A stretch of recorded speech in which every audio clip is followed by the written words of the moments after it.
by making the cheesecake crust. I'm using a package of vanilla wafers for the cheesecake crust. A lot of times I use graham cracker crumbs, but there's just something about vanilla wafers. They're a little bit sweeter, a little bit more of a treat, and they make a delicious crust. I'm just adding about a half a cup of pecans. I love the flavor of the pecans and the vanilla wafers.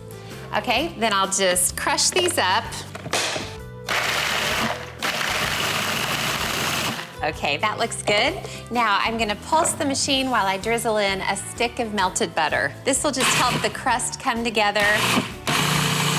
Okay, that's just right. Now I have a pan that I lined in foil and then sprayed the foil with nonstick baking spray. Now I'll just grab the crumbs and just pour them right in the pan. They smell so good. I could just grab a spoon right now and eat it as a snack. Okay, now I'll just use my hands to press it evenly all over the surface of the pan. The crust is all ready. Now I'll move on to the filling. And that's 3 8-ounce packages of cream cheese. They've been out for a little bit, so they're pretty soft.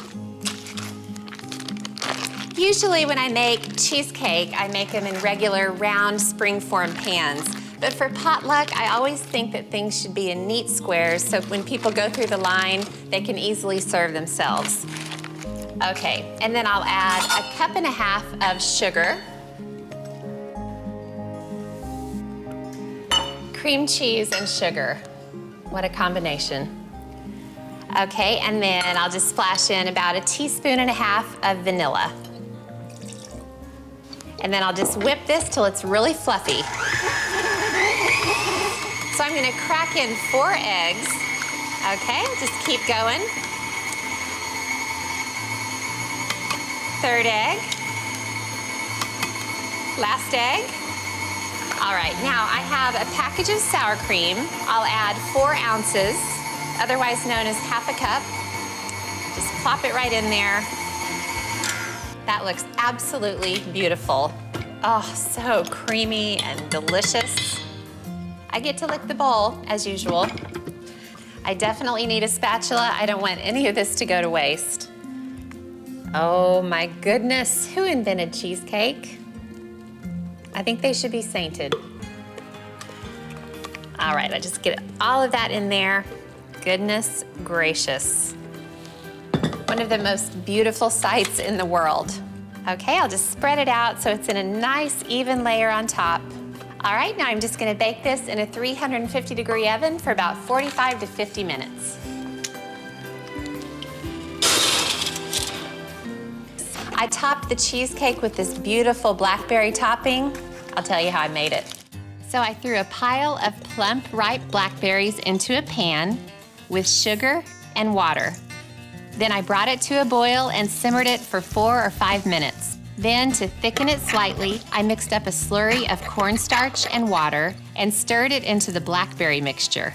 Then I boiled it for another minute or so, and when it was cooled, I poured it over the cheesecake and popped it into the fridge to set. I'm hoping the foil will just lift the cheesecake right out, and it worked. I love it when that happens. And then I'll just cut it into really neat squares. I've got a really sharp serrated knife, and that makes it easy to slice through the blackberries on top. The other benefit to cutting the cheesecake into squares and putting it on a platter is that sometimes you can sneak a piece and no one will ever know. All right, all cut into squares. Now I'll just take the squares and get them on the platter. I am making sheet pan quesadillas. I've got big tortillas, and I'm gonna make each one overlap and overhang. So I'm gonna start with 4 big ones, and then 2 on the end like this, on either end. Okay, so you see where I'm going with this? And then 1 right in the middle to cover the bottom. And then I have all of these ingredients to add. First, 2 cups of cheddar cheese, and then rotisserie chicken. It's a great shortcut ingredient. Okay, for seasoning, good taco seasoning. Green chilies, just sprinklage. You don't even have to drain. Black olives. I'm kind of on an olive kick, to be honest with you. And then roasted corn, frozen. I let it thaw so it didn't have that iciness. I didn't want it to make the quesadilla watery. And then I'm gonna do spoonfuls of salsa, just here and there and everywhere. Okay, and then the rest of the cheese, of course. And now it's about folding in the sides, okay? So that's one side. And then you pull the other ones in. Pull in the ends like this. Isn't this cool? It is. And then to fill in this spot, there's one tortilla left. And then you definitely want to generously brush the top with butter. There we go. You can't just put it in like this. You take a second sheet pan and you actually press it on top. Oh. Okay, so it kind of presses it closed. Now you're talking. Let's go to the oven. 450 degrees, 20 minutes. See you back here then. Okay. You ready? I'm ready. This is monumental, momentous. Whoa. Wow. Look at that thing. Is that amazing or what? That's awesome. I'm gonna use a pizza cutter because I think that's gonna be the best method. Oh, it looks great. Yum. Oh my gosh, there's cheese everywhere. Look at that. Oh, boy, boy. How good does that look? And then, as I am wont to do, I'll add some sour cream and sprinkle on some Avocado. I'm just sprinkling avocado at this point. And then hot sauce, my fave. Use your fave, whichever that is. Look at this, you guys. And then some cilantro, sprinkle over, some lime juice. I thought I had this whole quesadilla game figured out. I was wrong. This is a game changer. Creamy lemon chicken. I mean, is there anything better than that in the world? So I seasoned some regular all-purpose flour with salt and pepper, and I'm just dredging some boneless, skinless chicken thighs really quickly, just a quick dunk, shake it off.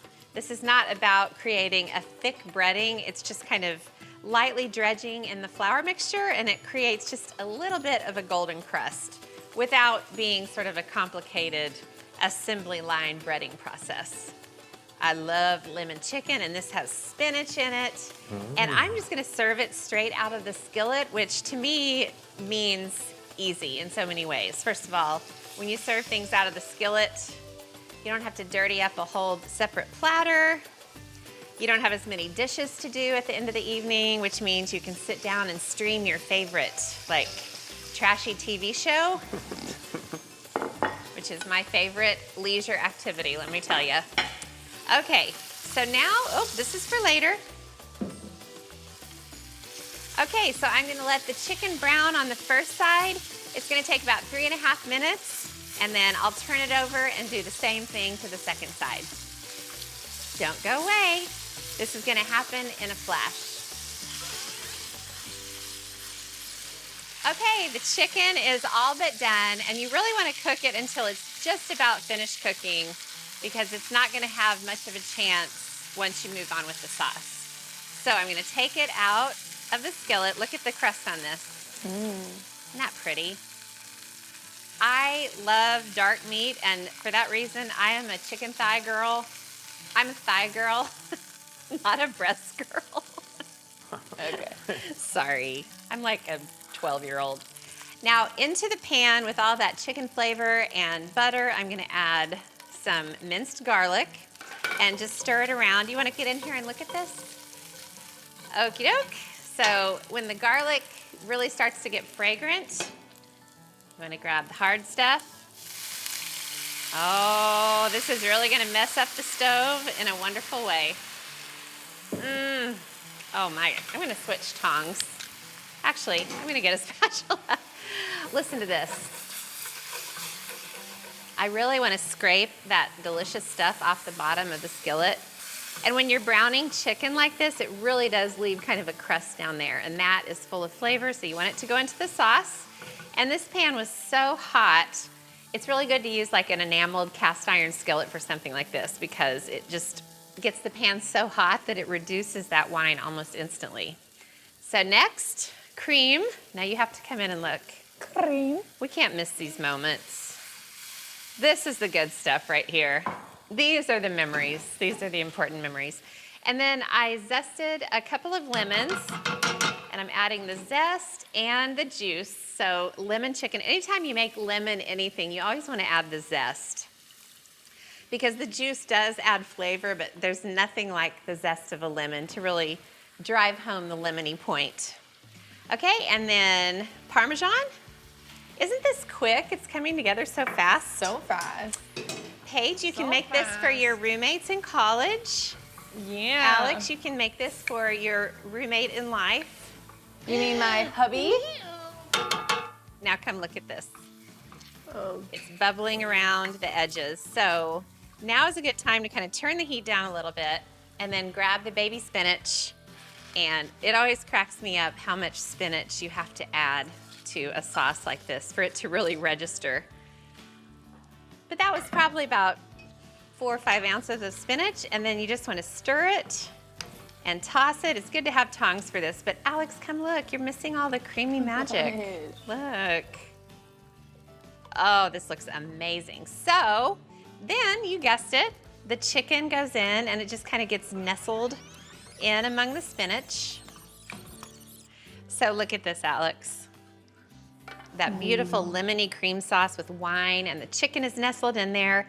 Now, if you want to, you can kind of spoon the sauce all over the chicken, but I kind of like leaving that beautiful crust visible. And then to garnish, you just grab some lemon wedges, or lemon slices, and put them here and there and everywhere.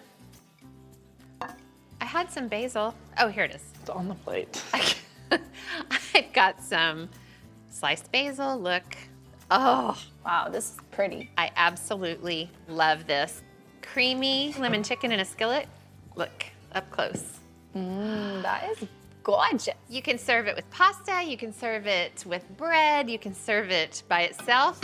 The important thing is, serve it. Missy's my sister-in-law, so I did something I hardly ever do. I called Missy and said, come over for lunch.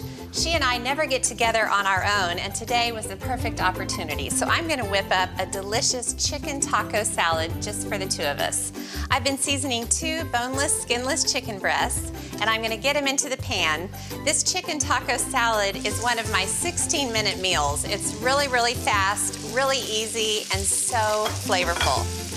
I'll sprinkle the other side, then I won't have to touch the chicken with my hands. I'm just using prepared taco seasoning, and it's great for really quick meals. There's a lot of flavor. You don't have to take the time to mix different spices. It works really well. Okay, I'm letting this cook in oil and butter to give it great color and flavor. The chicken's gonna cook about 4 minutes per side. I'm using bottled ranch to make a spicy ranch dressing for the taco salad. I'll start with about 1/4 cup or so, and then I'll spoon in a couple tablespoons of jarred salsa. All right, now just to give the dressing a little bit of freshness, some cilantro. Missy doesn't live very far away, but we both get so busy, we hardly ever get together, just the two of us, so we're gonna have so much fun. Now, the chicken should be ready to turn. Ooh, looks great, nice and flavorful.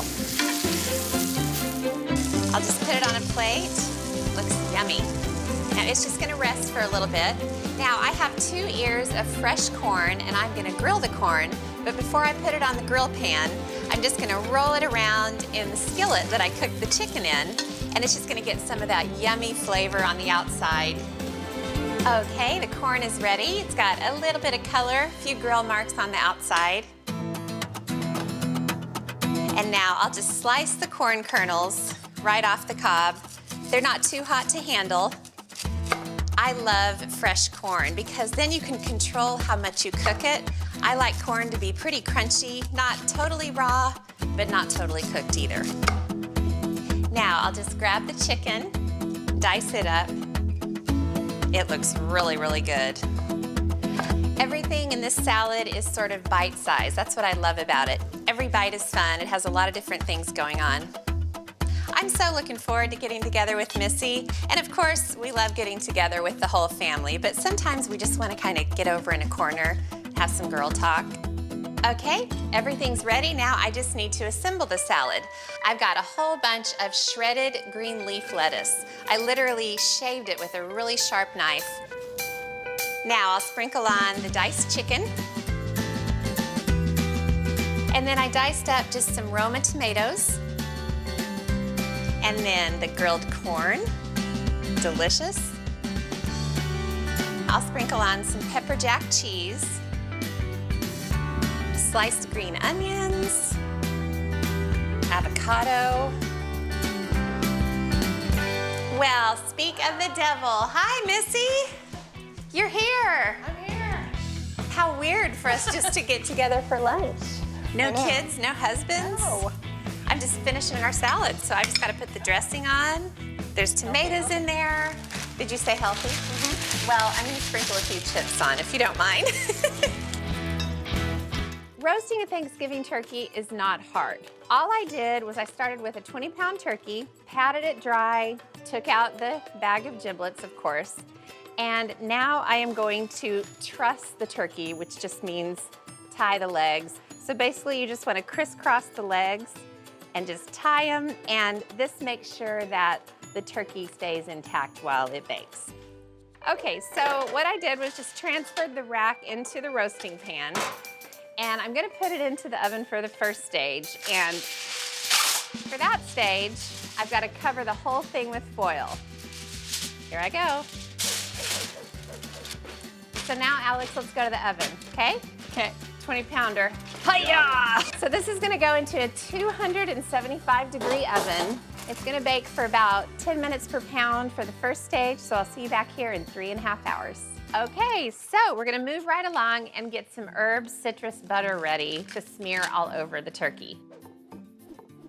So I've got 2 sticks of salted butter, which is important.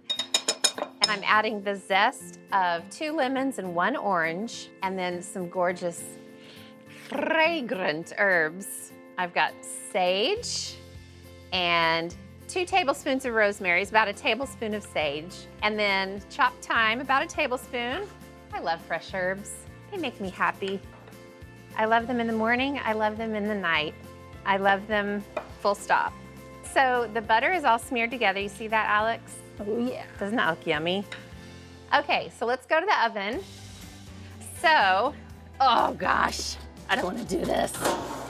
Oh, You're getting your workout in. oh my gosh. That's so heavy. Now, I want to warn you, before I take this foil off, it is not impressive looking at this stage. It's very pale, okay? But that's exactly what it should look like at this stage.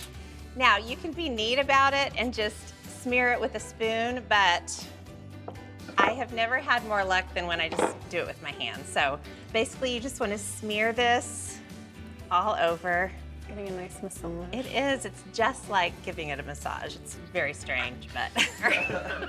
So what this is going to do is it's going to create a beautiful golden skin when it finishes roasting. Not only that, but it's going to add flavor to the drippings, and that's what we're going to use to make gravy. So all of this is going to make perfect sense before it's all said and done. Okay, so I'm going to put it back into the oven, but before I do that, I want to put a meat thermometer in the leg, and you want to go right behind the joint, deep into the turkey, and that way you know that the temperature is basically registering the coldest part of the turkey, so you know it'll be done if this is right. So I'm going to leave it uncovered, put it back into the oven, turn up the heat to 350 degrees, and let it finish roasting. It's going to take about 1.5 hours, and I'll baste it as I go. Okay? See you back here then. I think the turkey's ready. You ready for this? Oh, I'm ready. Oh, it's... Oh, hello, my beautiful baby. Oh gosh, it looks amazing. The temperature is at 165, and that's when I like to take the turkey out. It'll keep cooking for, 10 or 15 minutes when you pull it out. So you don't want to overcook it or dry it out. So I need to let the turkey rest before I carve it. So I'm just gonna loosely cover it with foil. Lots of foil on Thanksgiving. And then I will come back and carve in a little bit. I'm here to show the kids what carving a turkey is all about, so I'm gonna do my level best. I like to start with the breast. So I cut down the center. Alex, do you wanna get this? And there's a little breastbone, and you wanna cut right down either side of it. And so now you have two halves of the breast. I never wanna kind of cut it short and not get all of that beautiful meat. This is a juicy turkey. Here is a beautiful breast half, okay? Yum.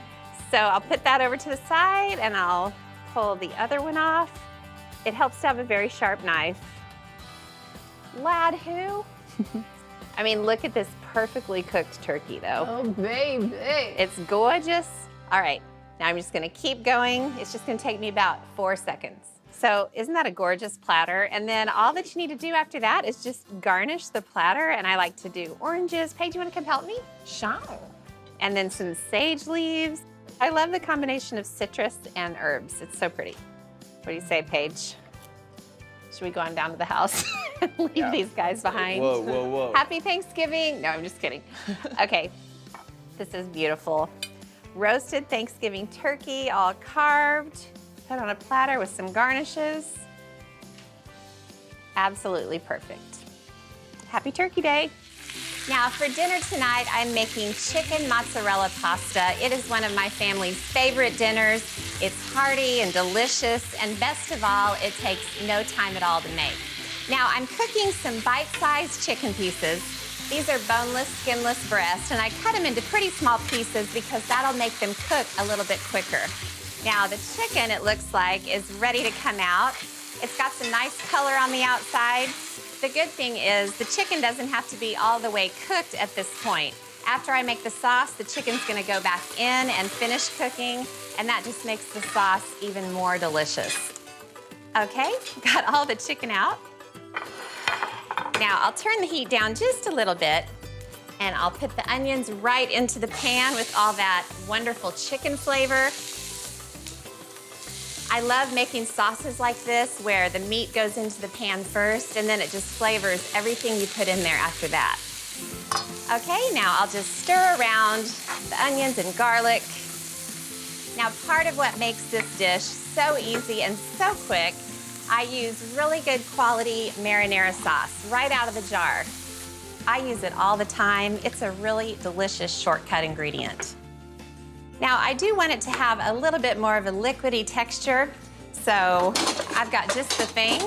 I'll reach into my pasta pot, borrow a little of the hot water, and just put it right into the skillet. The pasta will never know it's gone. Now, to give it a little bit of a kick, I add some crushed red pepper flakes. Now, I'll just stir that in. And the last thing to do is just add the chicken back into the sauce. And it's gonna simmer, finish cooking, make the sauce even more delicious. It already looks good.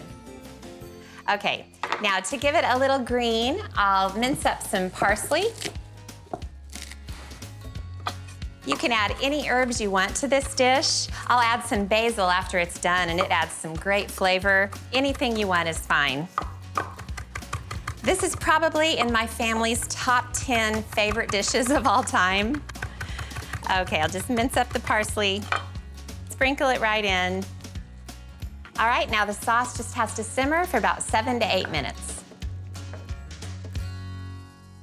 Now, I've got one thing to add to the sauce, and it really elevates this dish from just a basic chicken marinara pasta. Fresh mozzarella.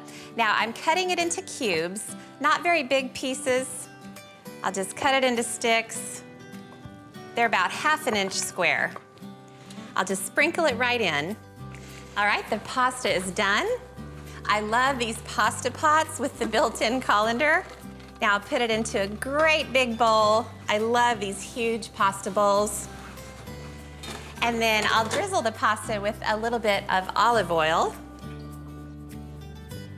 Okay, now I like to put a nice layer of Parmesan shavings on the pasta before I put the sauce on.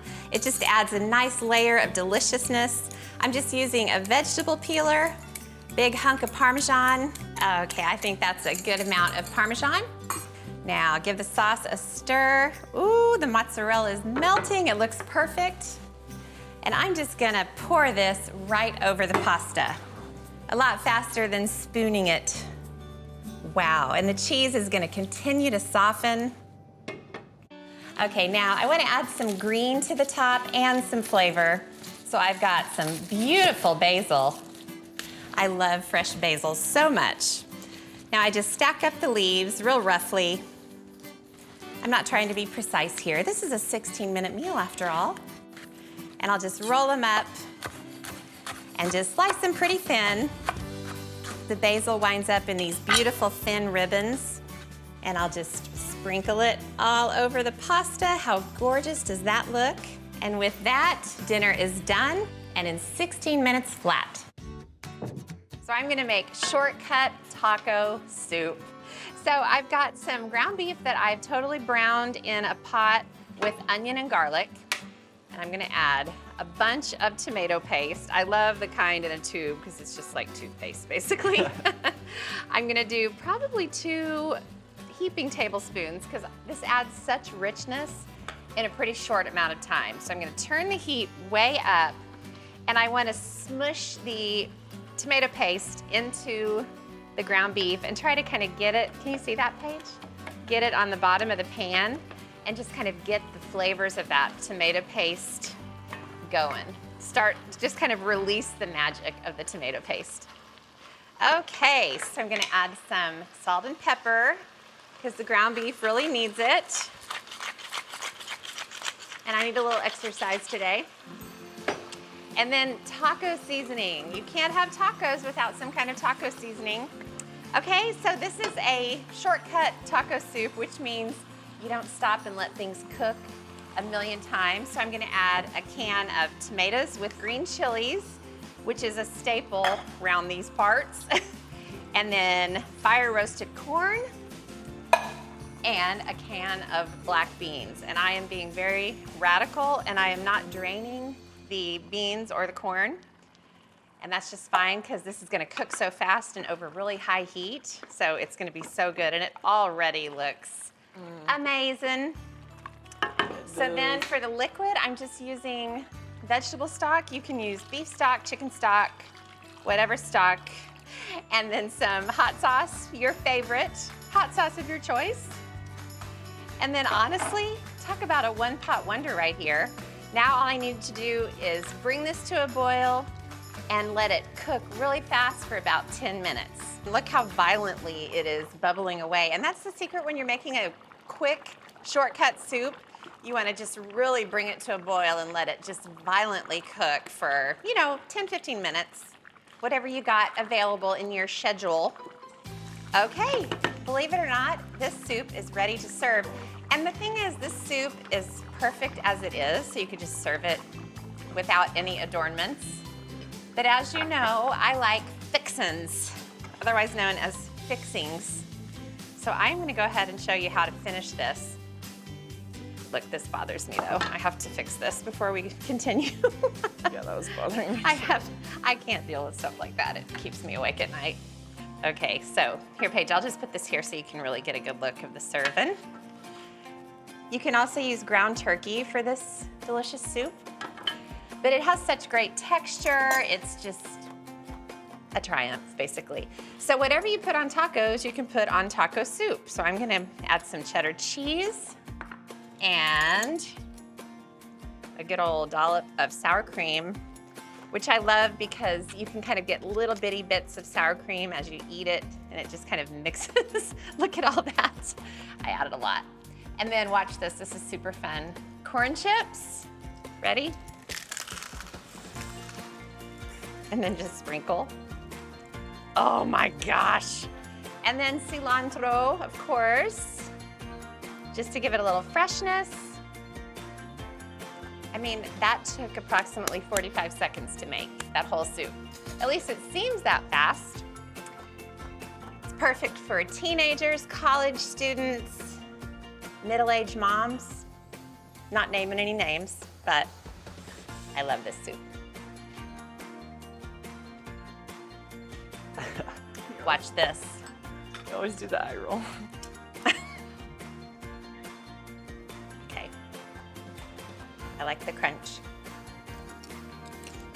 Ooh, hot. This is good stuff. Brownie cookies are every bit as delicious as they sound. They're a killer combination of brownies and cookies, and as much as Alex loves chocolate, she is gonna go crazy for these. Now, I'll start by making the cookie dough. I've got 2 sticks of softened butter.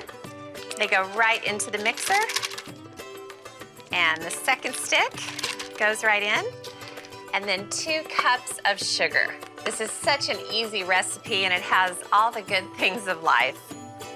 Now, I'll just turn the mixer on and let it work for a minute and cream these together. You know, when you make brownies, you have to let them cool, cut them into squares. But with the cookies, you just bake them up, pull them right off the cookie sheet and eat them. They're just an easy way to get brownies in your mouth. The butter and sugar are all creamed together.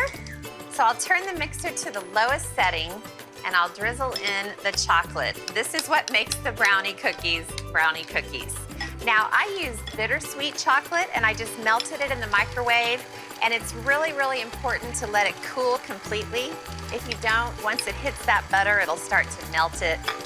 It'll just ruin everything. Now, this is looking great. I'm just gonna bump up the speed just a bit. Okay, that's all mixed together, so I'll go back down to low, and I'll drop in 3 eggs, just one at a time. I already cracked them in the pitcher just to make it easier to add. And the third one. Now I'll also splash in a little bit of vanilla to give it delicious flavor. And that's it for the wet ingredients. Now I'll move forward with the dry. Starts with 2 1/4 cups of all-purpose flour. I love these 2-cup measures. They are so handy. Get the 1/4 cup. And then to really drive home the chocolate part of these brownies, 1/4 cup of cocoa powder. And if that wasn't quite enough, I'll add another tablespoon. These are unmistakably chocolatey. A teaspoon of baking powder and just 1/2 teaspoon of salt. And that's it for the dry ingredients. I'll turn the mixer on low, and I just need to add the dry ingredients. I don't want to add too much at once, or I'll have a big poof of cocoa flour. Rest of the dry ingredients go in. All right, that's the last of it. Now I just have to give it a couple seconds to mix all in. It looks delicious, which is exactly what you want at this stage. Now I've just got to get the dough scooped out and onto the cookie sheets. I should get about 36 cookies out of this. I got the cookies scooped out, all 36 of them. They look delicious already. They just need to bake in a 350-degree oven for about 11 to 12 minutes. When the time was up and the cookies were all poofed and set, I took them out of the oven, let them cool for a couple of minutes on the pan, and then I transferred them to wire racks and let them cool completely. After that, I sprinkled them generously with powdered sugar, and I packed them in a tin, all ready for Alex's care package. I think those are gonna be the perfect thing to satisfy Alex's sweet tooth. Potato salad is just one of those quintessential picnic foods. I've got 5 pounds of russet potatoes. I scrubbed them really, really clean because I don't like peeling potatoes. And I'm just putting them into a pot, and I'm gonna bring these to a boil and cook them until they're fork tender. Now I'm gonna put hard-boiled eggs in my potato salad because it's one of my very favorite potato salad ingredients. To hard-boiled eggs, I just put them in a saucepan, covered them with water, brought it to a boil. Then I turned off the heat and let them sit in the hot water for about 20 minutes or so. And now I'm gonna grab some ice and finish them off. I just put ice into the pan, just totally cover them with ice. That'll help them cool down really quickly, but it'll also make the peel easier to come off. The potatoes are all tender, and I've been processing them with a food mill. I really like smooth potato salad. If you have a potato ricer, you can use it, or you can even use a potato masher. Just get them really smooth. Okay, got all those through. Now I'll add all the wonderful ingredients. About 1.5 cups of mayonnaise. Just squeeze that right in. And then about 1/4 cup of mustard. You can use Dijon if you like, but I like the bright yellow stuff. Kind of classic. All right, and then plenty of salt and pepper. These are a lot of potatoes. And then I like to add some paprika too. Just add some nice flavor, a little bit of color. Okay, so that's it for the seasonings. Now the things I like to add in. 5 green onions, and I'll just slice them pretty thin. I really like potato salad with tons of different things added. I think it just makes it so much more interesting. Okay, I'll add most of the green onions. I'm gonna hold back a little bit of each ingredient and I'll use them for garnish. All right, now I've got the hard-boiled eggs. I got them all peeled, and I'll just slice them up. All right, now I'll crack open a jar of pickles. Who doesn't love pickles? First thing I'm gonna do is drizzle in some of the pickle juice, hoping all the pickles don't come pouring out. I'm just gonna dump out about 8 or 10 pickles. I wanna dump out all the juice on the cutting board. And then I'll slice these up for the potato salad. They add such a yummy crunch, and you can really use any kind of pickles you like. If you're a sweet pickle person, use those. If you like dill, those are great too. As long as they're crunchy, that's all that matters. All right, throw those in there. Okay, and then the last thing is a little bit of fresh dill. Just mince it up pretty fine and throw it in. Okay, and now it's just about mixing it all together. It's nice to use a rubber spatula because then you can just smush it and mush it. Smush and mush, that's my technique I use. Okay, that just looks perfect. Now I'm just gonna garnish it up, put a few pickle slices, a few egg slices, and some extra green onion. Yummy. I'm gonna start by making the Cajun spice. Into a bowl, I'm adding some black pepper, garlic powder, paprika, and cayenne. Just give it a stir. And I've got cubed, boneless, skinless chicken breasts in this bowl. And I'll just sprinkle some of the Cajun spice over. And then just get the chicken coated. Now over here I've got olive oil and butter on pretty high heat in a big, heavy skillet.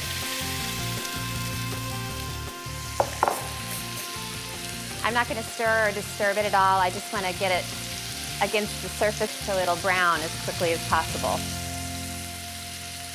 All right, the chicken's gorgeous and golden. Take the chicken out of the pan, keep it on a separate platter. That butter gives it such a great color. So I can throw the veggies in here and get them going. Add red and green bell peppers. We want the sizzle. The sizzle is good. And purple onions. Then I'll add a good amount of garlic. And a bunch of nice chopped Roma tomatoes. Okay, now we can give the veggies a stir. The peppers have a nice blackness going on, and that means flavor. Okay, take the veggies out of the pan before they turn to mush. Mushy peppers ruin my day. Now, this is my favorite part. See if you can guess what it is. I'll show you. Wine. Make sure the pan's really hot. I'm sorry, I couldn't speak for a minute. I love that sound and I love that smell. Delicious. Now I'm gonna add a little broth. And then just let this bubble up and reduce until it becomes really, really thick. I'm gonna go grab my other favorite part. Cream, heavy cream. Not whole milk, not half and half. We'll add about a cup to the reduced sauce in the pan. And now that it's thick, I'm gonna add in the chicken and the peppers. Okay, this is ready. We've got the chicken and the onions and the peppers, garlic, and the cream sauce. Time to put the pasta in. Hey, you guys have a sixth sense, I tell you. How are you? Good. How was your morning?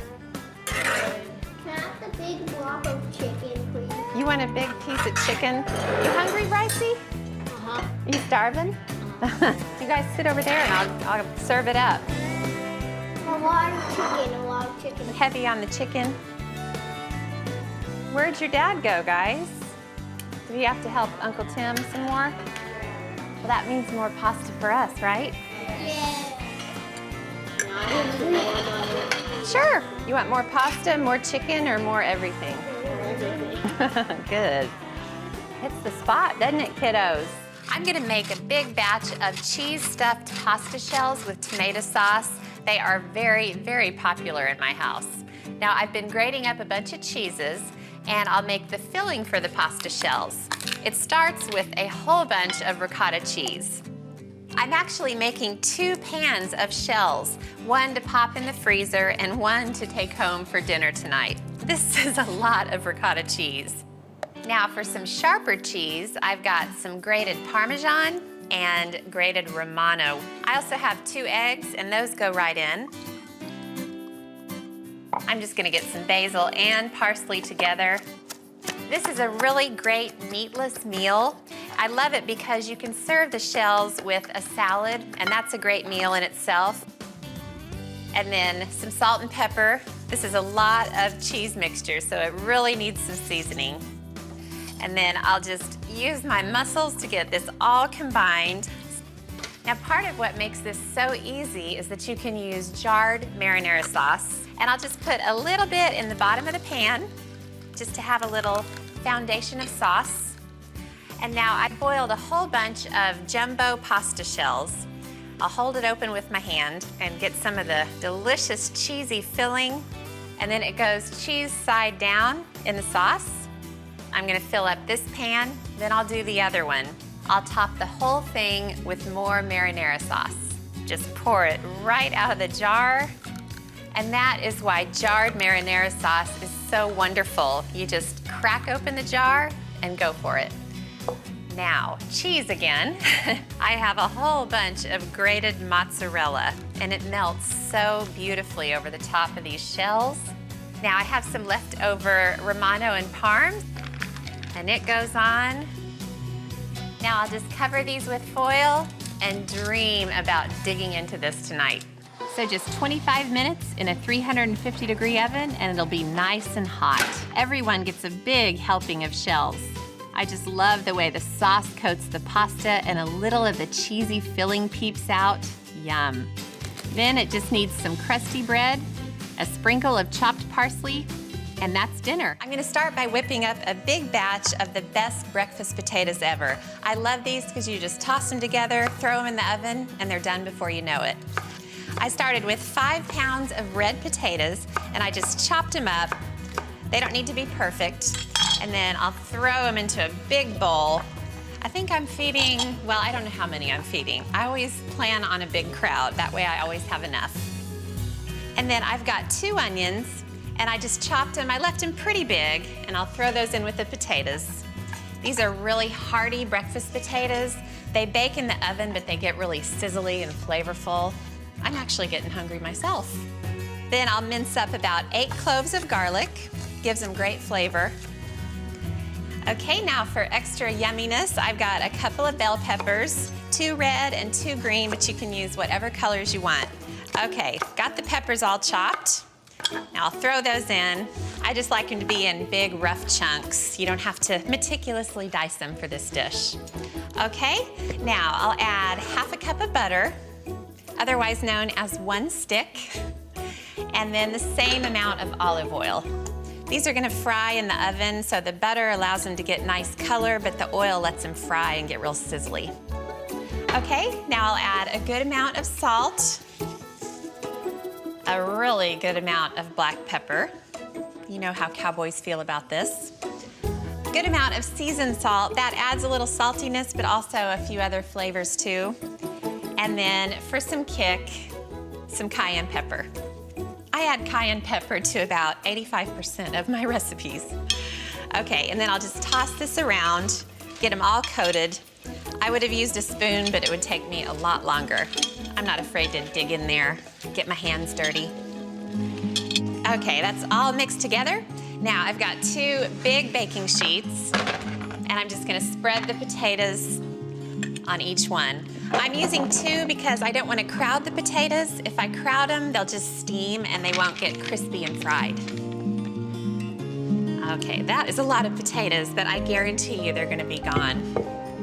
Shake them out, get them into one layer. All right, now I'm gonna start baking these at 425 degrees for about 25-30 minutes. These are gonna be an awesome start to a delicious hearty breakfast.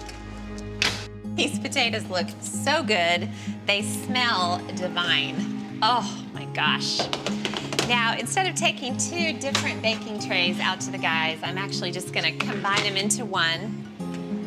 See if I can do this without dropping any. Oh man, they are perfect. They've just got that nice golden color. The peppers and onions are kind of cooked down and have some good color on them. Oh my gosh, these are good. These are great, not just for breakfast. They're awesome for dinner next to a steak. Ooh. One of the main things I get asked about is how to make quick meals. I have a section on my cooking website called 16-minute meals, and I got an interesting question last week. Somebody said, I've cooked all your 16-minute meals. How about a 10-minute meal? So immediately my shrimp stir fry came to mind. I've got 2 pounds of shrimp, and I threw them into this big skillet with a little oil and butter. Now I've got the heat on high, and that's part of what makes this meal so quick. Everything cooks really, really fast. Okay, I'll let the shrimp go for a little bit, and then I'll dice up some veggies. I've got 2 zucchini, and I'll just lop off the sides, cut them in half, cut them into quarters, and then I'm just gonna dice them up. Okay, now I'm gonna give the shrimp another little stir. I wanna make sure they keep cooking evenly. Shrimp is perfect for quick meals because it cooks really fast, and it's one of those great things to keep in the freezer. Definitely a staple. Okay, now I'm gonna throw in a little garlic. Adds big flavor. Stir that around. Okay, now I've got some fresh corn, and it's raw. I'm just gonna cut it right off the cob. I'm gonna hope it stays on the cutting board and doesn't go all over the floor. I love using fresh corn. It's really crunchy. Okay, I'm gonna check the shrimp again. Okay, they are looking perfect. I'm gonna go ahead and take them out of the pan because I don't want them to get too tough, too chewy. Shrimp are best when they're just barely cooked through.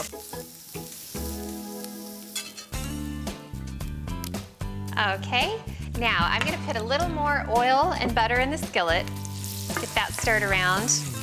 Now I'm gonna add everything in stages. The first thing I'll throw in is the zucchini. It'll take just a little bit longer to cook than the other veggies. The secret here is just to stir it around, let it cook for about 45 seconds to a minute, not very long at all. The key here is to put the tougher vegetables in first because they need a little bit longer to cook. Great, so now I'm not gonna take it out of the pan, I'm just gonna scoot it out to the outer edges of the pan, and then I'll grab the corn and throw it right in the center. I really am throwing corn everywhere. There will be aftermath. Okay, now I'll just kind of stir this around, let it start to cook in the center. Okay, this would be a really good time to salt and pepper everything. The corn doesn't need too long at all. The point is not to cook the corn all the way through. I just want to get it warm, basically. I like it to be really crunchy. That's enough time. So now I'll scoop the corn out of the center of the pan.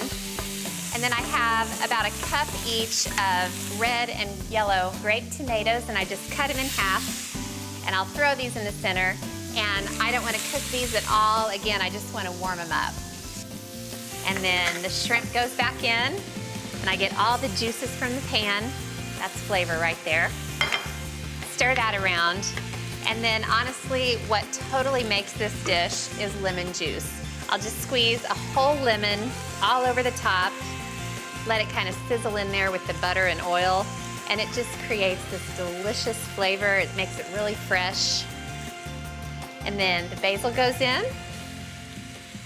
And then another thing I love to add is a cup of Parmesan shavings. I'll just throw it right in. And then give it a toss. Dinner is done. I'm making delicious, meaty, very cowboy-friendly lasagna for the guys. I'm adding 3 pounds of ground beef and 2 pounds of just regular pork breakfast sausage to a big pot. And then I'll add about 5 cloves of minced garlic. Now I'm just gonna cook the meat mixture until it's totally browned. I'm gonna add 2 28-ounce cans of diced tomatoes, and then I'll add 2 cans of tomato paste. If you have the little cans of tomato paste, you'd actually need to add 4 cans. This is one of those recipes that I could seriously make in my sleep because my mom made it so much and I have made it so much. All right, now I'll just stir in all the tomato stuff, and I'm gonna add some salt and pepper. It's a lot of meat, so it needs some seasoning. I'll add some fresh herbs later. It just needs to simmer uncovered for about 45 minutes. Okay, now I'm gonna add half of the herbs to the sauce, and then I'm gonna save the rest of the herbs for the cheese mixture. Okay, the sauce is pretty much ready, so I'll go ahead and make the cheese mixture for the lasagna. I've got 2 big containers of cottage cheese. Even if you don't like cottage cheese by itself, it's delicious in this lasagna. My husband would not touch cottage cheese by itself to save his life, but he loves this lasagna. All right, now to the cottage cheese, I'll add 4 beaten eggs, and that helps bind the lasagna all together. And then a cup of grated Parmesan. Then I'll add a little bit of salt and pepper and mix it all together. The cottage cheese mixture is a little more mild than the ricotta flavor, so you really taste the meat and the sauce. All right, that's all stirred together. Now I'll just throw in the rest of the herbs, the parsley and the basil. All the elements are ready, and I'm gonna start assembling it. I'll lay 4 lasagna noodles in the bottom of these disposable foil pans. All right, on top of the layer of noodles, I'm gonna spoon 1/4 of the cheese mixture right over the top. So I'll just spread that all over the noodles. Now on top of the cheese mixture, I'm gonna lay slices of mozzarella. It's just a big old spoonful, pretty much on top of each slice of cheese. All right, and spread that out. Now I'm gonna repeat the layer exactly like the first one.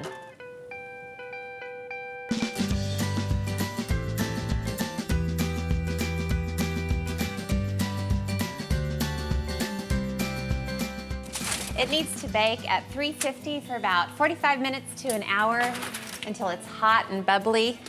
I'll leave the foil on so the top won't get too burned.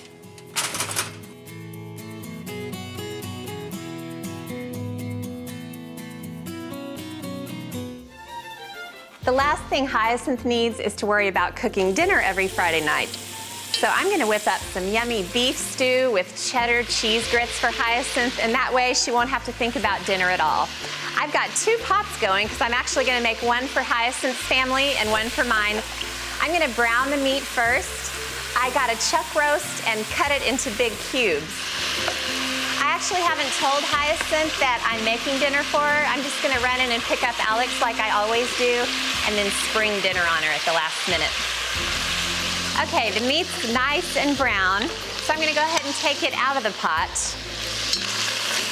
It's by no means cooked. It looks like it is, but in the stew, it's gonna simmer for a couple of hours, and this chuck roast gets so tender. I'm gonna add an onion to each pot.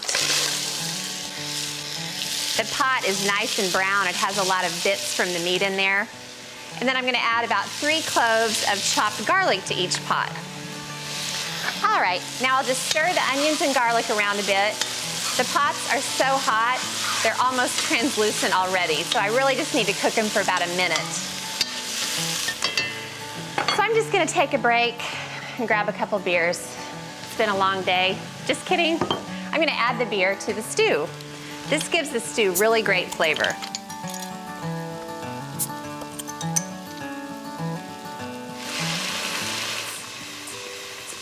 So I'm just gonna add 32 ounces of beef stock to each pot. Now to the pots, I'm just gonna add a few dashes of Worcestershire. Worcestershire always adds a nice savoriness, a little bit of richness. Then I'm just gonna add a little bit of tomato paste to each pot. Gives a little bit of a tang, gives the sauce a little bit of richness. So good. And I like to add paprika to the stew also. It gives it a great flavor, but it also kind of helps with the color. And then I'll add a little bit of sugar to each pot. Now the last thing I need to do in this stage is add the meat into the pot. So I'll just slide half into this one and half into this one. Okay, now I'll just stir the meat in, make sure it's all combined. And then all I need to do now is be patient. I'm gonna put the lids on the pot, turn the heat down, let the beef stew simmer for about 1.5 hours, and then I'll put the root vegetables in, let it simmer until it's done. And Hyacinth is gonna be so happy. All right, the beef stew's been simmering away for about 1.5 hours, and now it's time to add in the vegetables. I gotta tell you, oh, this smells so delicious. I smell everything, the beer, the broth. Now, I've got 2 carrots for each pot, and then I also have 2 parsnips for each pot. And then I have 1 turnip, and that's enough for both pots. So about 1/2 turnip per pot. Now, I didn't want to add these at the beginning because the vegetables would be pretty much disintegrated. So this is the perfect time to add them. Let them simmer for about 30 minutes till the veggies are nice and tender. The last thing I'm going to do is thicken up the cooking liquid a little bit. I'll drizzle in some beef stock into 3 tablespoons of flour, and I just want to make a really, really smooth, pretty thin paste. Now I'll just add a little bit into each pot. And then it's gonna keep bubbling just for about 10 minutes or so, and it's gonna make the stew just perfect and rich and thick. I'm hungry. I'm ready to tackle the next item on my Thanksgiving checklist, pumpkin ginger snap cheesecake. I'm just gonna make the crust first. I've got a package of ginger snaps, and I'm gonna let the food processor grind them up. I wanna get them really fine. Okay, the crumbs look perfect. Oh, I love the smell of ginger snaps. I'll add some brown sugar and some chopped pecans. I chopped them pretty fine. And a dash of salt. There's a lot of sweetness in here. I'll just stir this together and mix it up. To bring the crust all together, I'll drizzle in some melted butter. This is about 6 tablespoons of butter, not too much. You just want enough to make the crumbs come together. All right, the crumbs look delicious. So I'll just dump them into a springform pan, and then I'll just use my fingers to press it into the bottom of the pan. And I want to bring the crumbs up along the sides of the pan by about 1/2 inch. Before I pour the filling into the crust, I'm just gonna chill it for about 30 minutes. So while the crust chills, I'm gonna go whip up the delicious filling. So I'm just gonna get a whole bunch of cream cheese into the mixer and beat it until it's soft, scraping the bowl once. I'll add a can of pumpkin puree and mix that in, scraping it again. Then I'll add 3 eggs, 1 at a time. That's the first, the second, and the third. Okay, now it's in with sour cream. And next, with the mixer on low, I'm gonna add sugar, cinnamon, nutmeg, and vanilla. I'll really scrape the bowl before giving it all one final mix. Okay, that's done. Ready for the next step. The crust should be all set. Yep, looks good. Now I'm just gonna pour this luscious filling right in. This stuff is divine, delightful, all the adjectives that begin with D that I can think of. I'll just spread this into a single layer. Lad dropped me off, and he actually has to go back out there and work a little bit. I'm sure he won't get as much done without me helping him, but he'll get by. All right, the cheesecake just needs to go into a 350-degree oven for about 50 minutes. Now, while the cheesecake bakes, I'm gonna whip up a delicious salted caramel sauce to drizzle over the top. Not only is it yummy on the cheesecake, but it's also good to drizzle over all the other pies that people are bringing. It's so easy to whip up. Here goes. I just get some butter into a pan, along with brown sugar, heavy cream, vanilla, and some salt. Then I'll gently whisk it for 5 minutes or so, just until it thickens. Now I'll just get the sauce into a jar. Oh, look at that sauce. So thick and rich. Dessert tomorrow can't come soon enough for me. Now, this is the moment that the cheesecake gets freed from its pan. I put it on a cake stand and it goes on the island. And let's just pause for 1 small second for a dessert fantasy.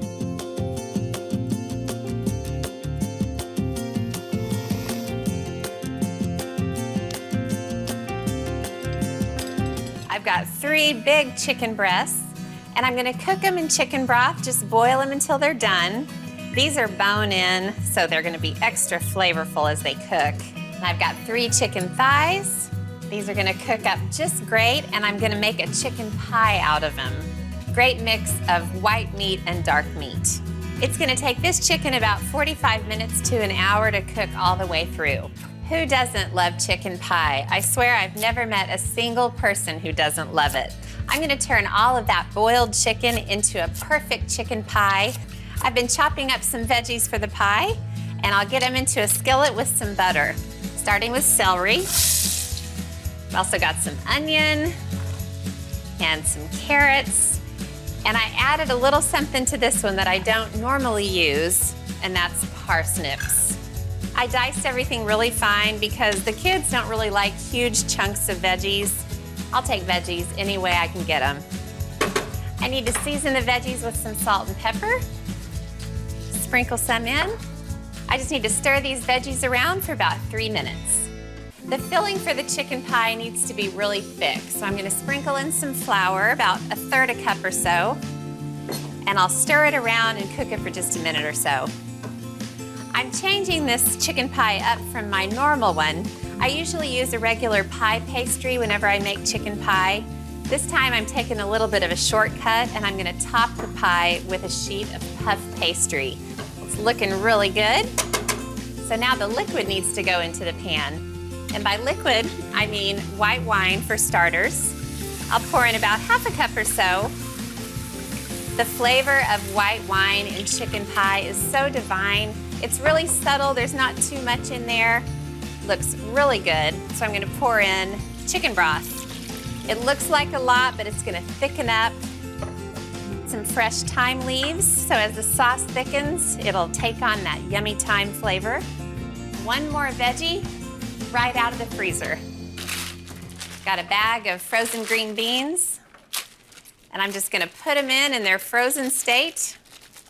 I usually use frozen peas when I make chicken pot pie, but green beans are a nice change.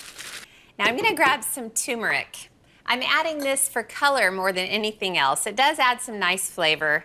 It's really golden, and a little goes a long, long way. You don't want to over turmeric anything because you'll wind up with a bright yellow dish. If you just add a little bit, it adds a nice golden tinge, and it just makes whatever you're cooking look that much more delicious. And it worked. I want to dive into this and eat it right now. But I've got one more ingredient to add, and it's probably the most decadent ingredient known to man, heavy cream. Not a lot, just a little. It just does something to this filling. It makes it a little bit thicker, definitely more creamy, definitely more rich. The only thing it needs is the chicken. I'll drop all of this shredded chicken in, and I am really, really stuffing it in there. I like a super meaty chicken pie. And I'll fold it into the sauce. Honestly, you don't even need the crust with this. I could just serve this up in a bowl, call it chicken stew. That filling is perfect. I'm gonna be really careful and go slow. While I do this, let me tell you how I'm gonna finish it up and serve it up tomorrow. An hour before dinner, I'll pull the pie out of the fridge, brush the rim of the dish with an egg wash, put a sheet of thawed puffed pastry on top, press down the edges of the pastry so it sticks to the sides, then egg wash the top too. Then I cook it for an hour at 375, and everyone in my household is gonna fight over that first big spoonful. Look at that crispy pastry on top. And all it needs on the side is a great green salad. I did some prep work yesterday, including brining the turkey. You just throw 3 cups of apple cider into a pot of cold water. Then you throw in the leaves of 4 rosemary sprigs, 5 cloves of garlic, 3/4 a cup of kosher salt, 2 cups of brown sugar, 3 tablespoons of tricolor peppercorns, 5 whole bay leaves, and finally the peel of 3 large oranges cut into large strips. Then you stir the whole mixture until the salt and sugar dissolve. Bring it to a boil, cover it and allow it to cool completely. Give the turkey a good rinse, then put it into a large brining bag or pot. Then pour in the brine mixture and just stick it in the fridge for several hours. I'm gonna give it a really good rinse, get in the crevices, just like giving one of my babies a bath. And then I'm just gonna submerge the turkey, whoop, right into the water. And I'm just gonna let it sit in there for about 15 minutes or so, and that'll make sure all the excess salt in the cavities and on the skin gets washed away. All right, now I'll just stick the big guy on a baking sheet. I've got some paper towels on there, and I wanna get him nice and patted dry before I put him on the roasting pan. Okay, nice and dry. Now you don't want the wings sticking out while it roasts, so I just lift up the bird and tuck him in as tightly as I can underneath. Okay, now for the legs, I'm just gonna tie them together, tie it nice and tight. Now I've got some really heavy aluminum foil. Just tuck it over the handles. I wanna trap as much heat in the pan as possible. Now for the first stage of cooking, this is gonna go into a 275-degree oven for about 3 to 3.5 hours. All right, the turkey's been in the oven for 3.5 hours. I'm getting ready to take it out and get it ready for the next stage. I'm gonna smear butter all over the surface, and I'm gonna flavor the butter with rosemary and orange zest. I've got 2 sticks of butter, and I'm gonna add a good amount of finely minced rosemary. And then I shaved some orange peel off of an orange and then cut it into teeny little slivers. Gonna add a little salt and then just mush this all together. This orange rosemary butter is a nice nod to the brine mixture. The brine has both in it.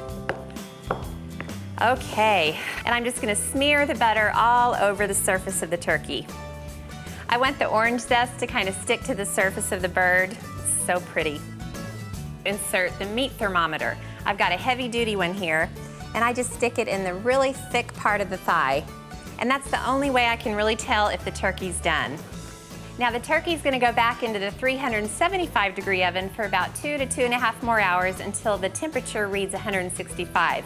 And while it cooks, I'm gonna baste it every 30 minutes with the golden butter and the juices to make sure it's golden brown and awesome. The turkey couldn't look more gorgeous. Oh. Yum.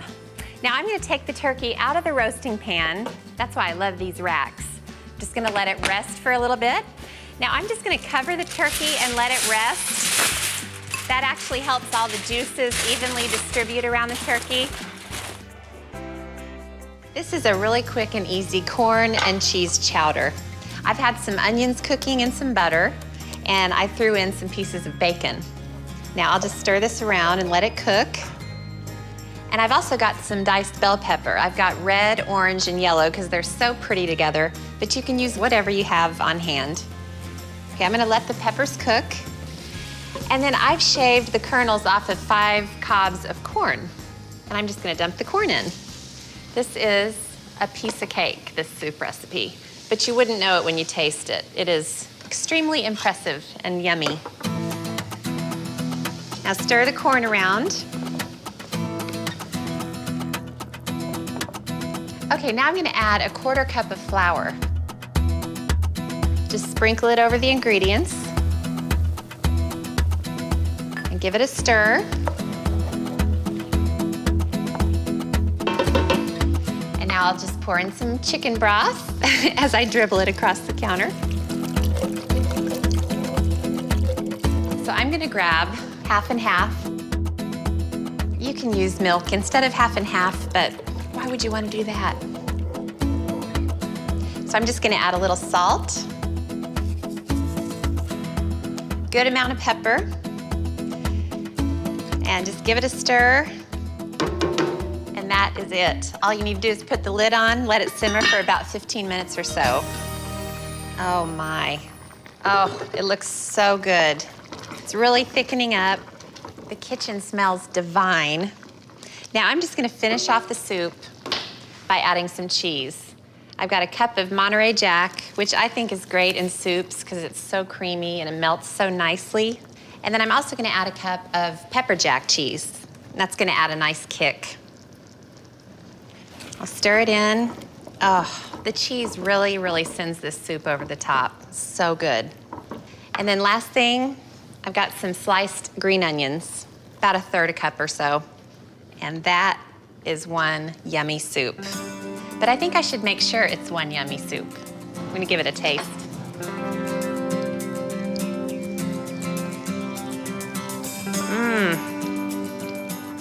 Yep, my suspicions were confirmed.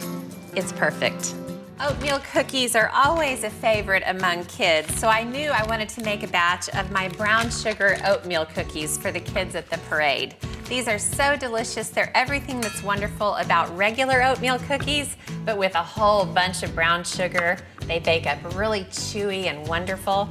Now I've got 2 sticks of softened butter in the mixer, and I'm adding 2 packed cups of brown sugar.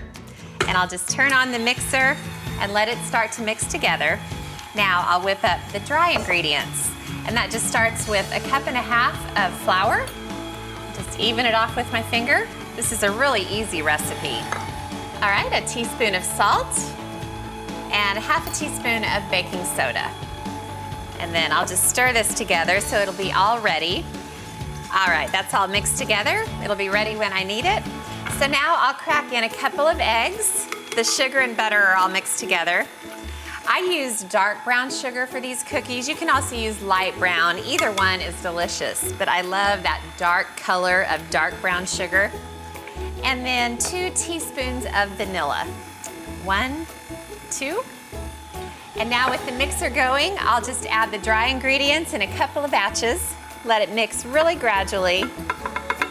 How did anybody make cookies before mixers? It makes it so easy. You just turn it on, add the stuff, and you don't have to expend any energy at all.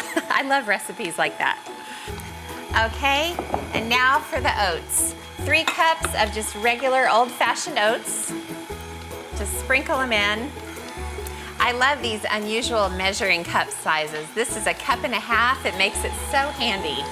I used a 2-cup measure for the brown sugar. Okay, this goes right in. Now, a lot of oatmeal cookie recipes have nuts in them, but because I'm unsure about allergies with the kids, it's safer to leave them out. A little bit more. All right, now I'll just grab my scoop and get the dough onto the baking sheets. All right, I got 24 good-sized cookies out of this dough. Now I'm gonna put the cookies into a 350-degree oven. They're gonna bake for about 12 minutes or so until they're nice and dark and chewy. When the cookies were all done, I just took them out of the oven, let them cool on the baking sheets, then I packed them into a container so they'd be all ready for the picnic. So I'm making strawberry oatmeal bars for the kids to eat tomorrow. It's one of their very favorite desserts. I've got 1.5 cups of all-purpose flour and 1.5 cups of quick oats. I cannot believe how quiet the house is. I love cooking and baking when the house is quiet like this. It's a real luxury for me. And then I'm also gonna add a good cup of brown sugar, packed brown sugar. I wanna get as much in there as I can. And then I'll also add a teaspoon of baking powder and about a half a teaspoon of salt. And then I'm gonna stir this together a little bit. And then I have 2 sticks of butter that I've cut into pieces. And I'm gonna throw it in. And you can use your fingers and work it in, or you can use a pastry cutter, which I prefer. Just kind of work it around. It's gonna take a while. You basically just need to work it in until the butter is completely incorporated with all the dry ingredients. All right, this is all nice and worked together. Now, I'm just gonna press half of this mixture into this buttered pan. This is a really easy recipe. And then just use my fingers to press the mixture all the way into a single layer. Get it over to the corners. Okay, got that all pressed in there. And now for the strawberry part. I'm using strawberry jam, but you can use apricot jam, pretty much any kind of jam you have in your fridge. I'm just gonna pour this into a single layer. You'll need about 10 to 12 ounces of jam, which is about how much I had left. Pretty lucky. And then I'll just spread this over the first layer. You know what? I just had an idea. I was looking at my empty jam jar there, and I thought, you know, tomorrow we're planning on having a science experiment involving pond water, of all things. But I think I will also teach the kids about canning and use that as an opportunity to replenish my jam supply. I think that's a plan. All right, got the jam spread out. And then I'm just gonna add the second half oat flour and butter mixture. And then just carefully press that. You don't have to push too hard because you don't want to disturb what's below. Just give it a light pat to kind of anchor it on there. And that's it. Now this is going to bake for about 30 to 40 minutes in a 350-degree oven. Ooh, the strawberry oatmeal bars are done and they look and smell so good. I'm just going to let these cool on the counter overnight and then I'll cut them into squares tomorrow. So who wants dessert? Me! Oh, yum!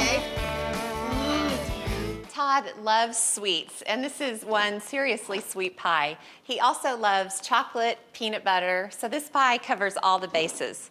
I also love this pie for all of the aforementioned reasons, but I also love it because it begins with a chocolate cookie crust. I'm gonna melt 4 tablespoons of butter in the saucepan and then grind up the cookies. I have exactly 25 chocolate sandwich cookies. Now I'm just gonna pulse these up. Don't worry about the creamy filling because it just totally disappears and becomes part of the crumbs. Now the butter is melted. I'll just drizzle it in. Butter and chocolate cookies. Life doesn't get any better than that. And then I'll just give it a couple of pulses just to moisten up the crumbs. And that is it. Very, very uncomplicated. That's one of the things I love about this pie. Now I will make a big mess as I pour the crumbs into the pie pan. And then the easiest way to get it in is just use your hands, start pressing the center. You want the crust to be pretty packed in there so then later when you slice the pie, the crust will stay together. Another thing I love about this crust is that it's a refrigerator pie and it doesn't have to bake. I'm just gonna stick the crust in a 350-degree oven for about 5 or 7 minutes just to get it set. The filling begins with a cup of creamy peanut butter. I'm just gonna eyeball it. I don't wanna go through the effort of measuring it into the cup and then scraping it out of the cup. So if I get a little more or less, it won't hurt anything. All right, and then I've got an 8-ounce package of softened cream cheese. I'll throw it in there, and then I'll just whip this up for a sec. What a yummy, yummy mixture.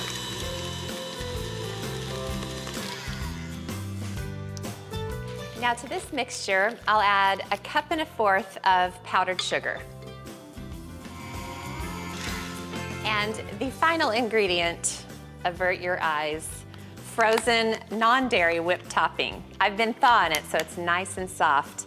Of course, you can use regular whipped cream, but it just won't come out with the same consistency as this stuff.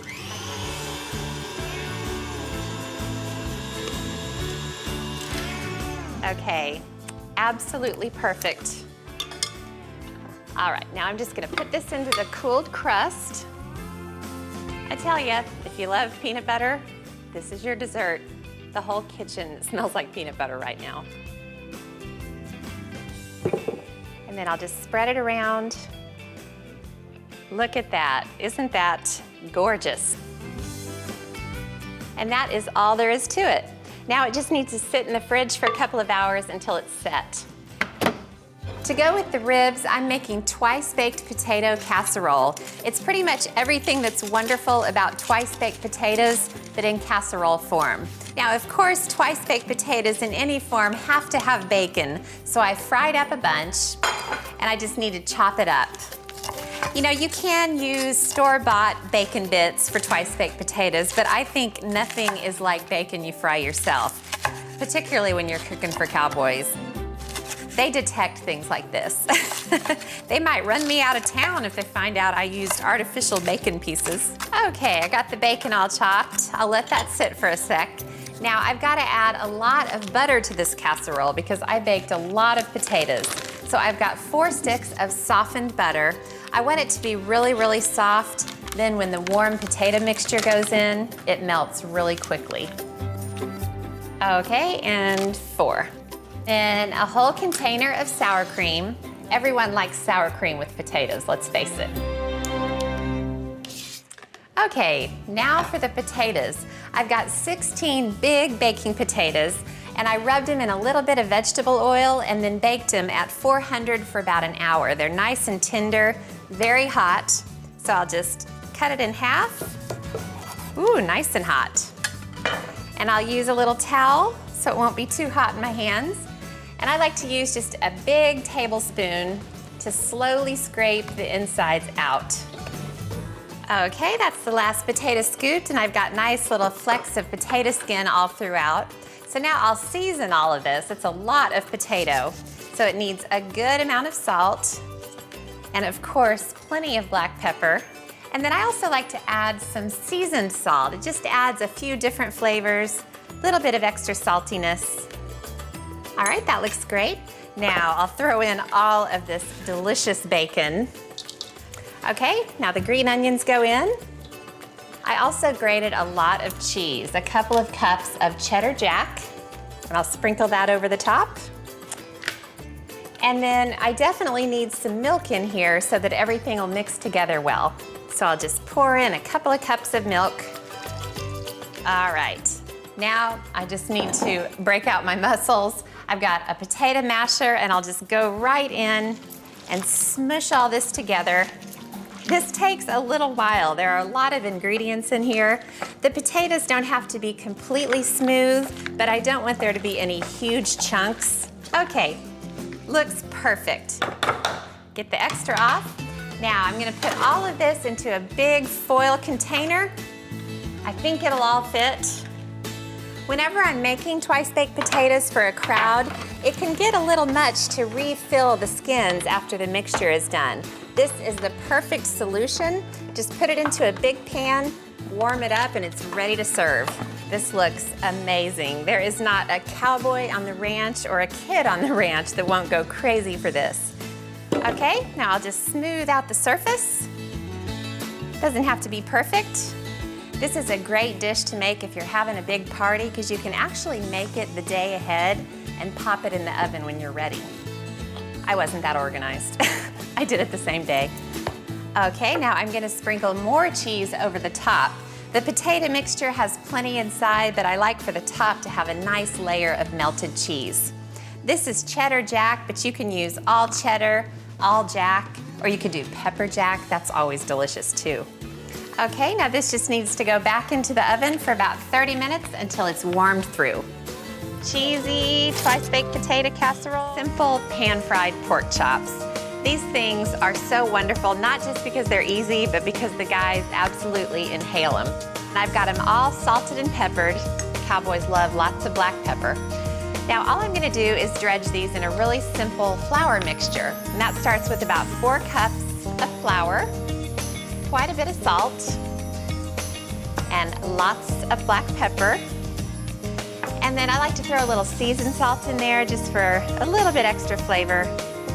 And because the cowboys can definitely handle it, a little cayenne, just to keep them on their toes. All right, now just grab a couple pork chops and throw them in. Make sure they're nice and coated, and that's as complicated as it gets. All right, I got 2 coated. Now I gotta hurry up and get the rest of these done.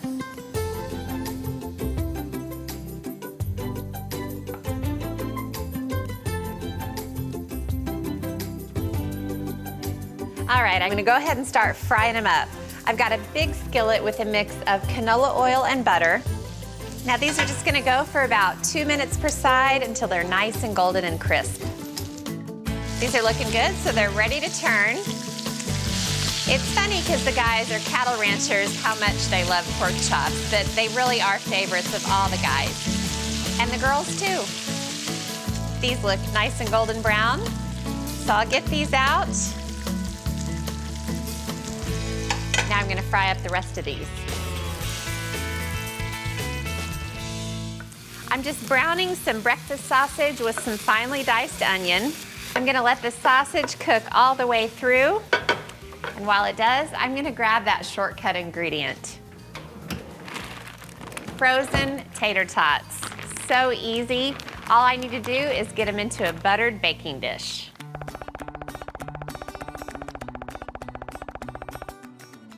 This perfect layer of tater tots is gonna get topped with the brown sausage and onions. And it's fine that this is hot. It's gonna have a chance to cool down before I add the other ingredients. Once the casserole bakes, those tater tots just turn into potatoes. You would never know they were frozen.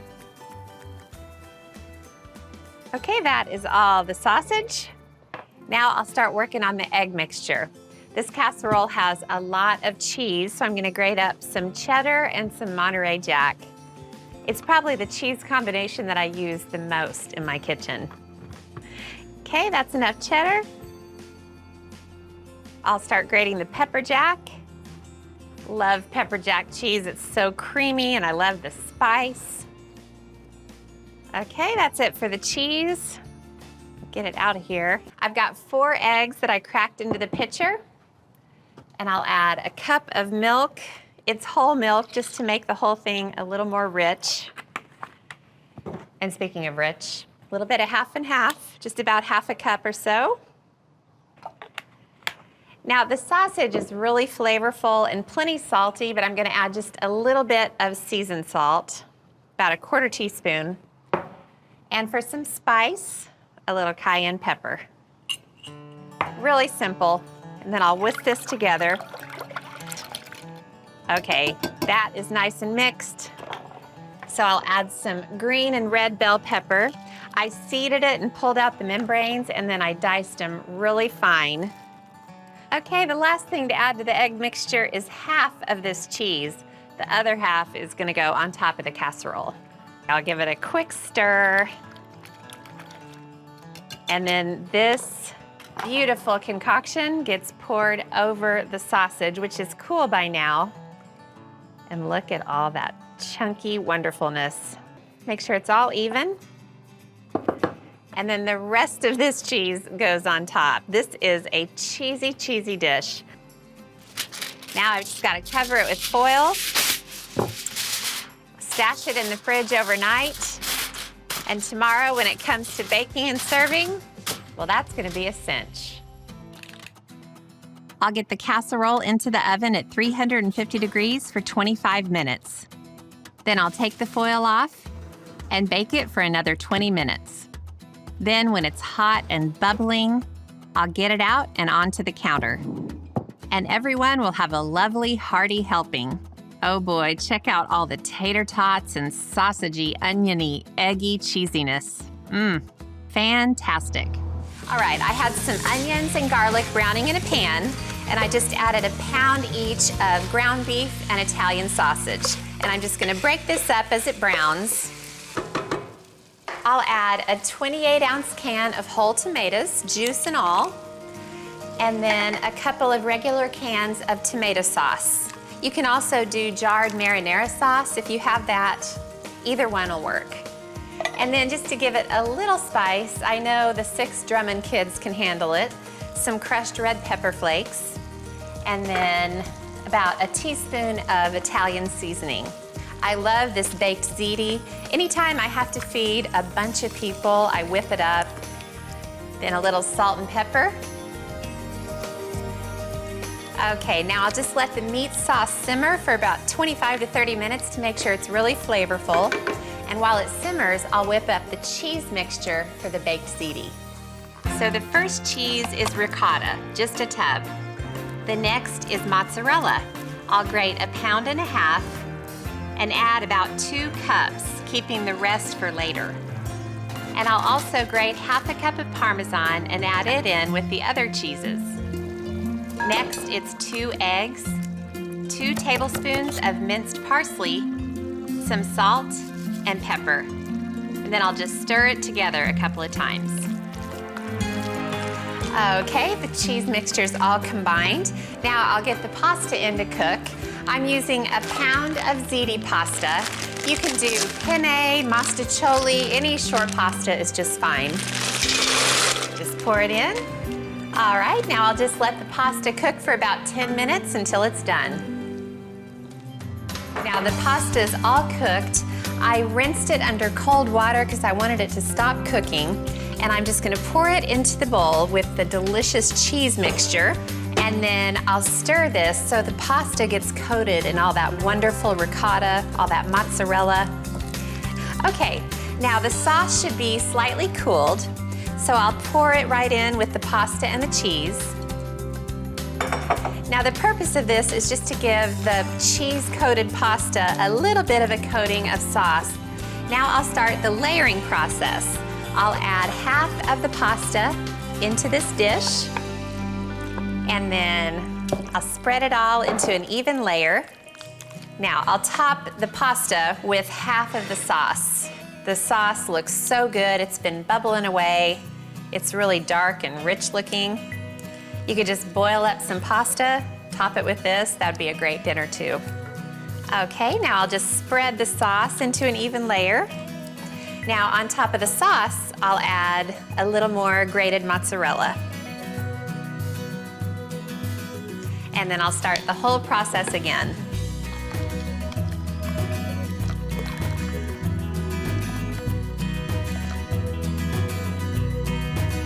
And this is going to be the perfect dinner for those 6 Drummond kids. I'm just gonna cover it with foil. The baked ziti goes in 375-degree oven until it's bubbly, so like 25 minutes or so. Okay.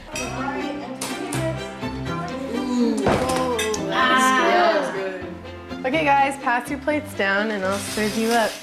All right, I've got 2 pounds of breakfast sausage, and I just tore it into small pieces, threw it in a big skillet, and I'm just browning it up, and I'll use this to make the gravy. This gravy is so wonderful. It's really creamy and really thick, and it has little chunks of sausage all throughout. So good. So now I'll sprinkle in a little flour. I'll start with about 1/3 cup, and I'm just gonna make the gravy right on the top of the sausage. A lot of times when I make sausage gravy, I'll fry patties of sausage, take it out of the skillet, and then use the grease to make the gravy. But I love this method because you just keep it all in the skillet. It's a lot less work.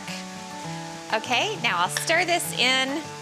I want the flour just to completely coat the sausage, sort of becomes one, and I'll stir it around. It's always been a little difficult for me to give an exact recipe for gravy because there's so much eyeballing that's required. I just sort of look at it, and if it seems like it needs a little more flour, I just sprinkle it in. Okay, this looks perfect. The flour has pretty much disappeared into the sausage. So I'll grab the milk. I'm using whole milk just to make it extra rich and creamy. I'm gonna start with a good 5 or 6 cups. I used quite a bit of flour, so it's gonna thicken up. Stir it around. Now I'm gonna turn up the heat a little bit and let this start bubbling away. I really predict not a drop of this is gonna be left.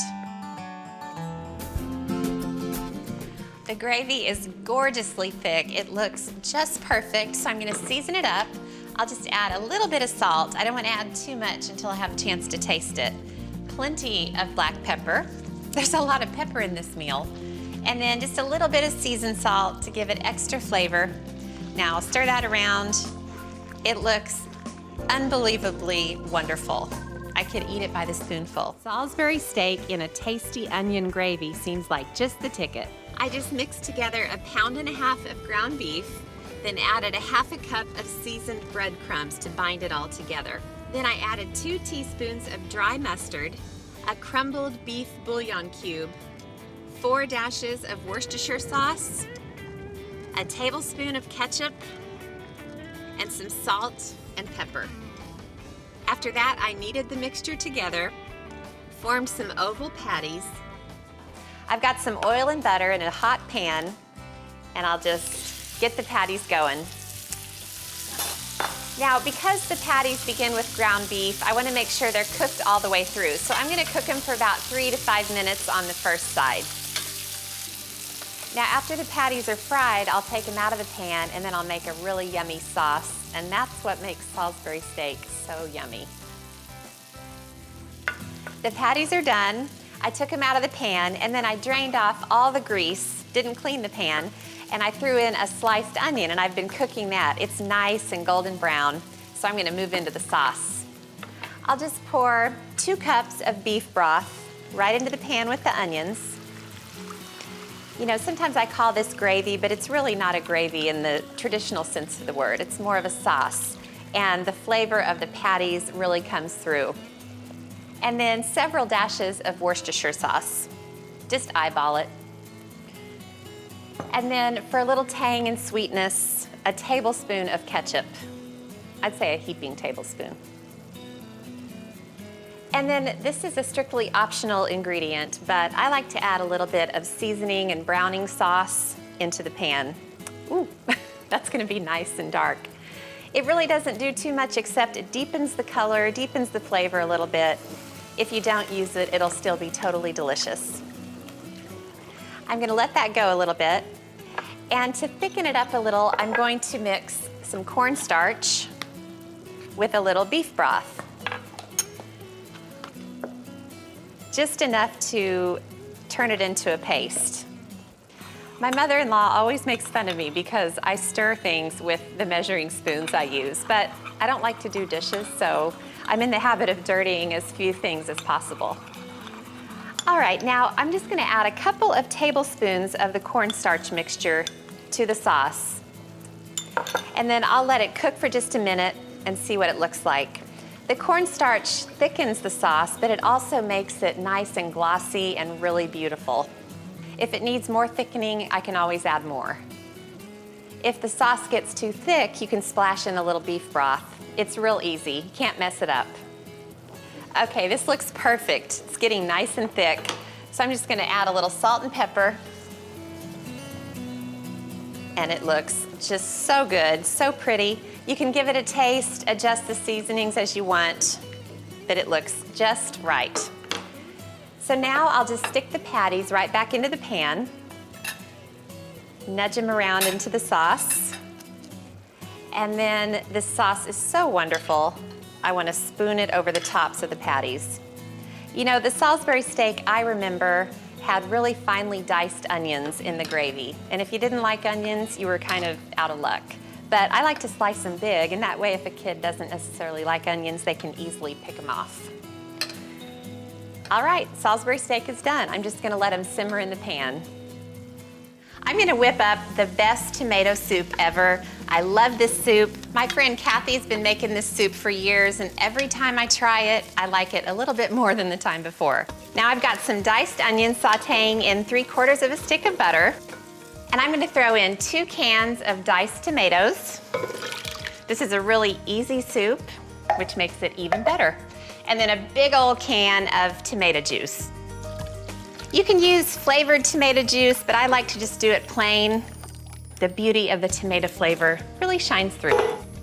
All right, now I'll just give this a stir. Now I'm gonna add 2 or 3 tablespoons of sugar. It doesn't make the soup sweet, it just offsets the acidity of all the tomato products in here. 3. All right, stir that in. And then I'm gonna add plenty of freshly ground black pepper. I don't always use freshly ground black pepper because it takes time, energy, muscles to crank this grinder. But Kathy always used fresh ground black pepper in hers, and I do it the same as she does. All right, now I'll throw in 3 chicken bouillon cubes. They just add extra flavor to the soup. This soup is really big on flavor, and that's why I love it so much. Okay, now I'll stir it around. I'm gonna crank up the heat and let it come to a boil. Now I'm gonna add the special ingredient that makes this soup extra delicious, sherry. I'm gonna pour in about a cup. The sherry just gives it a wonderful flavor, and I add it after it boils because I don't want it to all disappear. That's a cup, and then I always do this because I can. And now I'm gonna add a 1.5 cups of heavy cream. Did I mention this soup is delicious? The cream just gives it a wonderful richness. You'll get that wonderful light pink color, so delicious. Now I'll stir this around. Oh my goodness. It smells so good. I smell that sherry already. Looks wonderful. Now I'm just gonna add some herbs. I'll start with about 1/4 cup of parsley, and I'll just give it a rough chop. This soup really doesn't need much help, but I love the little green flecks in the soup. It makes it really, really pretty. All right, now I'll throw that in. And then a few basil leaves. I'll just roll them in a bunch and then slice it. And then the basil goes in. I'm gonna do a little bit more freshly ground black pepper. You can't have too much in a soup like this. All right, now I'm just gonna give it a stir, and I hate to tell you, but that's it. The soup is that easy. Now it's just about keeping it warm, and then I'm gonna gobble it down for lunch later. I cannot wait. I had to make a lot of really bad pot roasts before I finally figured it out. But once I cracked the code, I learned to appreciate how beautiful a good pot roast is. I've been browning some onion halves in this pan.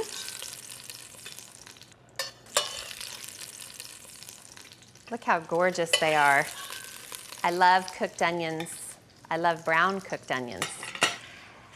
Now I'm gonna throw in some carrots. And this pan is really, really hot. And the point is to get a little color on these vegetables before we put them all in the pan together and cook the whole thing. I'm gonna grab my meat. Part of why I had to make friends with the pot roast is that I've always had a freezer full of roasts. Those are always the last things to go after the steaks and the hamburgers and the good stuff. And for the longest time, I just could not figure out how to make a good pot roast. Every time I made a pot roast, it was tough. And I thought, erroneously, that I was cooking the pot roast too long.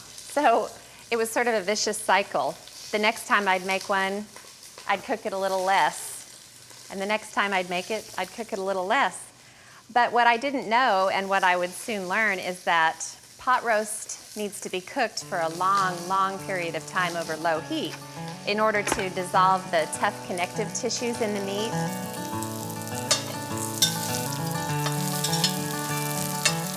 These carrots are nice and brown. It only took a couple minutes. That's what a hot, hot pan will do for you. Now, this is a chuck roast, which is my favorite cut of roast. Got salt and pepper on it. I'm just gonna press it against the bottom of that pan. Just sear it, get a nice golden brown on both sides. Okay, so I'm just gonna flip this over to the other side. It already smells delicious. And it hasn't even begun to cook yet. Okay, this is nice and brown. Now I'm gonna take the meat out just for a minute. And now I'm gonna grab some beef broth. Okay, that should be good. I've loosened up all those wonderful, flavorful particles in the bottom of the pan. And now I'm just gonna add the meat back into the pan, right into the liquid. And I'll just add the vegetables. And this would be delicious on its own, but I have found that a couple of sprigs of fresh herbs can completely transform a pot roast from delicious to life-changing. I'm using rosemary and thyme. You don't need to chop them up, just throw in the sprigs. Okay, now at this point it gets really, really complicated, so pay attention. You take the lid and you put it on the pot.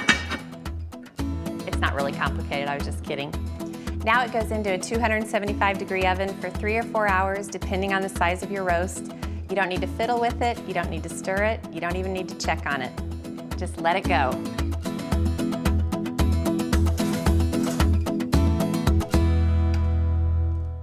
This looks delicious. This is what pot roast is all about. You try to take it out in one piece, but it falls apart. But that's when you know you've got it right.